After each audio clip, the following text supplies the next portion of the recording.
Guess what? Guess what? I got something cool.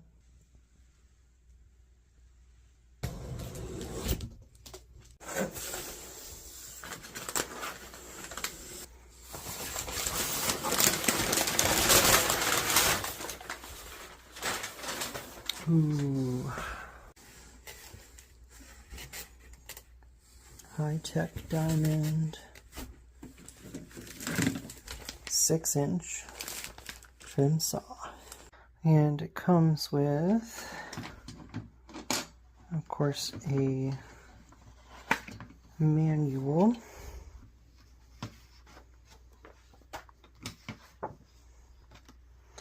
Extended warranty program.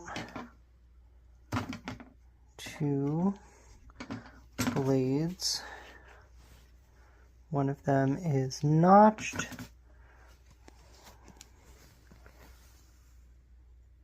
And the other should be the thin sintered blade.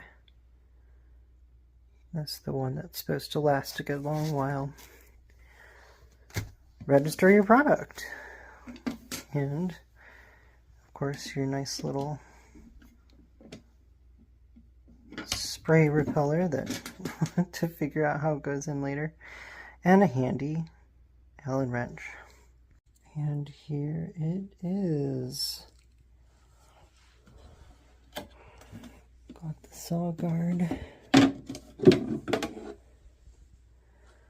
Deck comes off real easy. And that's where the blade goes.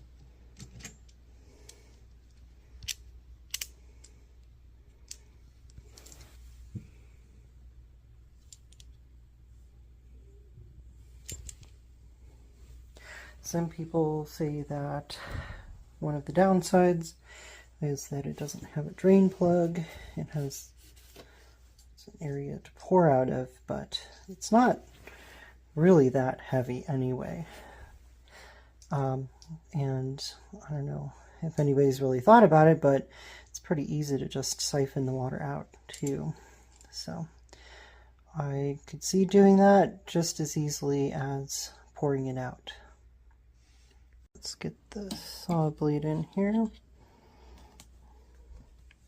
So I think I'm going to go with the thin sintered saw blade that they gave me, because it seems like it will be real good for most things. Very thin. Like incredibly thin. I'm impressed.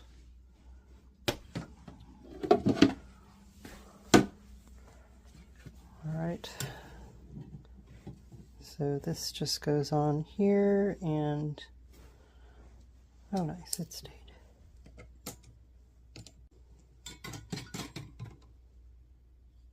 Alright, it's as tight as I'm getting it without 2 hands. Let's see how that comes out. There's the blade up. And here we go. That's pretty straightforward. And that'll keep the spray down mostly on that side. And then this isn't fitting for me. It fits on the underside, but I've noticed that there's a little extra plastic up here. So I might have to shave that down real quick before we get started. So there we go. That was easy. I'm thinking about testing this before I put water in it, because I know if your blade is not nice and flat, it could hit the deck. So let's try. So that's just turning this dial here. It's pretty quiet. Oh my gosh, this is so much better than a tile saw. Max RPMs. Alright. Put some water in and try it. That took a little less than a gallon, and it's now up to Just a little bit over, I would say, where the diamond is at. So, I think that's where we're supposed to be. It does say do not overfill. Wow, look how thin that is. Which is good, it shouldn't take off much rock. Okay. Let's get this back on here.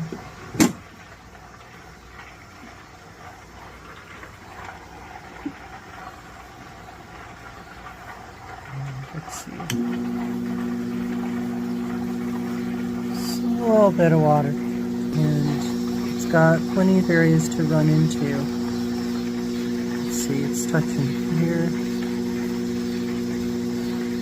And then it just goes into some of these little gaps here.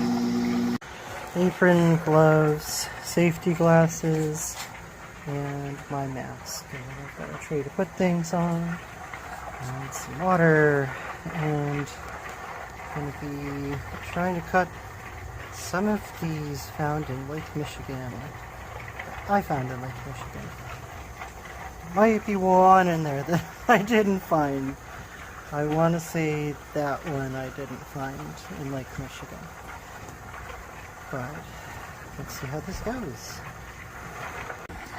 First cuts I have, I'm looking at these, which I believe, based on a few that I've polished, to be either agates or quart nodules.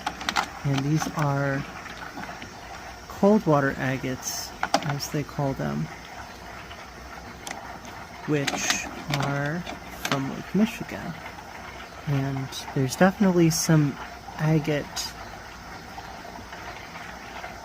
qualities to this batch of these that I think look different from just the plain quartz.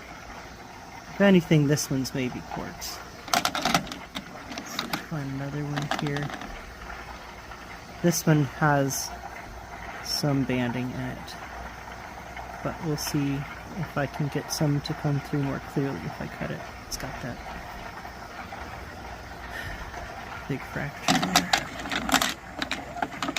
This one, the quartz, it's not quite the same color and translucency.